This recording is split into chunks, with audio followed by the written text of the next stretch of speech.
Welcome to Behind the Byline. I'm Sabine. And I'm Savani. And we are the co-founders of Hidden Compass, and we are here today with journalist Colin Daileda, who wrote The Many Futures of Chellanam, our human and nature story for winter 2023. This story takes us to the west coast of India, introducing us to activists, scientists, and politicians, and explores both the looming and the promising possibilities facing one family in the place they call home. Colin, thank you so much for joining us. Thank you for having me. I am happy to be back with both of you again. Yes, Yes, this is we're not the first excited. time we have published, Colin, so welcome back. Exactly. Welcome back. And actually, this is not the first time we have published a story that you've written about water and climate in India. And so my first question is sort of about that. You've been telling a series of stories about water and climate in India. And this story is supported in part by a grant you received from the Pulitzer Center. What is it about these stories that interests you, and what do you think they contribute to the global conversation? I think that, so what interests me first is, so often you hear, I say you, I guess I hear, and I'm sure even like a general reader at this point hears about the future that the world is going to have in relationship to water all the time, probably with respect to people fighting over water and stuff. We hear about that kind of thing. I feel like generally a decent amount just in all kinds of media at this point, how countries might fight over water or people might fight over water just in neighborhoods, etc. And while I think a lot of that stuff, at least for the time being, is overblown and it's just kind of an easy thing to talk about, I am interested in the stories that I'm writing about because it is becoming pretty easy to see how people's relationship with water is changing so quickly. And by when I say with water, I mean water in all respects, if it's groundwater, if it's the ocean that live next to, if it's just the rainfall. And in India, all three of those things are changing so quickly. And so I think that the interesting part about that for me is being able to document that and document the real ways in which our relationship with water is changing in a way that is often results in not direct, certainly human on human conflict, but conflict in someone's own life, conflict between that person and their relationship with water. So that's what interests me about it, and how it contributes to a global conversation, I hope, is that people, when our relationship with water changes, often there are so many technological or ill-conceived solutions that are thrown at whatever problem they're facing, whether that's, I guess, a policy that results in more groundwater extraction rather than less, or if it's a seawall that I think is conceived well in some respects, but perhaps not in other respects.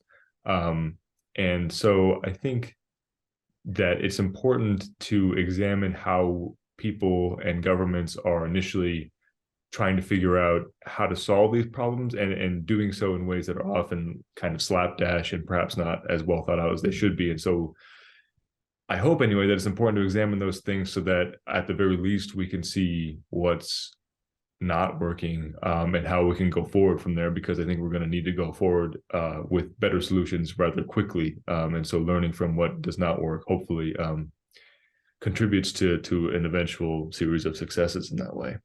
Mm-hmm. Yeah, exactly. And your piece really brings us into this theme of not just having one solution, but layers of solutions and layers of choices. It's very informative. It's very evocative. It's really rewarding to read.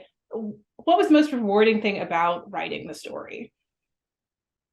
I think the most rewarding thing for me is that even though, I mean, as you read the piece, you'll realize, I think there are some issues with the proposed solution that people writing about in Chellanam have taken for their sea erosion, their sea level rise issue. But at the same time, I've written many stories, and there are so many stories about how something related to climate change is happening, and the people around it are either largely helpless to do anything, or no one is trying to do anything. People don't understand what to do.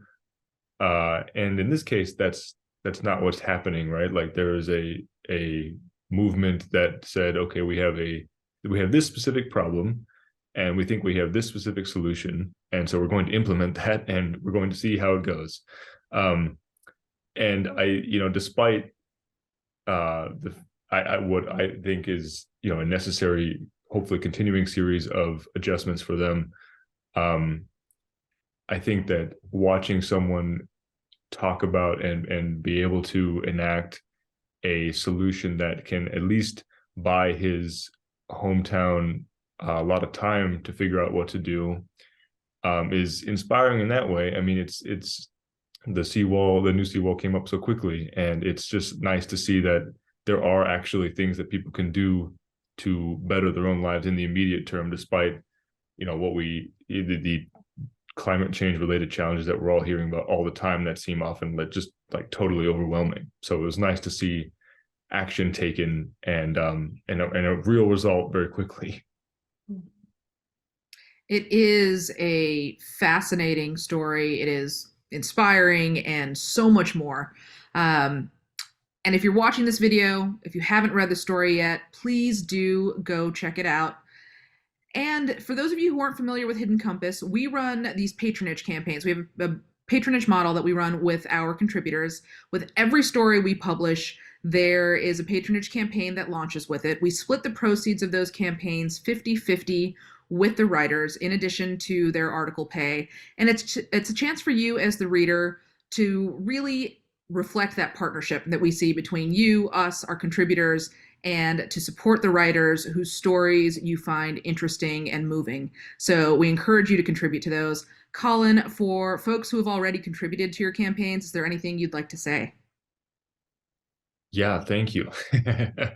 I think that it's, if you want good journalism to continue, I mean, the thing about good journalism that I think every journalist will tell you is that it costs money, which is the unfortunate thing, of course, about a lot of stuff that's good in the world. But it costs a lot of money to go to places and to have the time to actually sit with people and be in a place and write about it in a way that hopefully brings about some understanding of the place, as opposed to just a quick story that does little to inform people about what's happening in that particular part of the world. And so I want to say thank you for contributing, because I know you just type in a few letters and send off some information, maybe don't think about it too much, and which is fine too, but it's really helpful to be able to have that source of financing, because without it, a lot of good journalism just doesn't happen because there's just not the money for it. So thank you very much.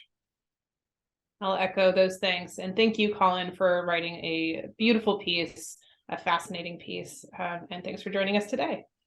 Thank you so much for having me. I really appreciate it.